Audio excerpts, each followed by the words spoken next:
My twin sister spent 20 years stealing my life piece by piece, so I gave her a taste of losing. It started small when we were 7. She'd borrow my favorite stuffed elephant and forget to give it back. When I'd find it in her room weeks later, she'd claim it was always hers. Mom would sigh and say we needed to share better, but my twin had this way of making everything sound reasonable when she explained it. By middle school, the thefts got bolder. She'd copy my homework, then turn it in first. When I protested, she'd show teachers her rough draft, which was actually mine, and suddenly I was the cheater. She intercepted my acceptance letter to the advanced art program and showed up on the first day claiming there'd been a mix-up with our names.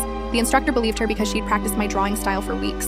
High school was worse. She'd listen to my phone calls, then approach my crushes with inside information about their interests. When Devin asked her to prom instead of me, she wore the dress I'd been saving for, the one I'd hidden in the back of my closet. She told everyone I'd changed my mind about going and given it to her. "You're being paranoid," Dad would say when I complained. Twins share everything, but we weren't sharing. She was taking. College should have been my escape, but she followed me to the same university. She joined my sorority, befriended my roommate, and slowly poisoned every relationship I tried to build. When I finally got the courage to join the campus newspaper, she sweet-talked the editor into giving her my column. She even stole my pen name. The pattern continued for years. She'd shadow my career moves, steal my networking contacts, and somehow always end up one step ahead. When I got engaged to Riley, she showed up to our engagement party with his best friend, wearing an identical ring. She claimed it was coincidence, but I'd seen her rifling through my jewelry box the week before. The breaking point came last month. I'd been working on a novel for 3 years, pouring my heart into every page. I'd finally found an agent interested in representing me. The day before my meeting, my twin called the agency claiming to be me, said I'd changed my mind, and submitted her own manuscript,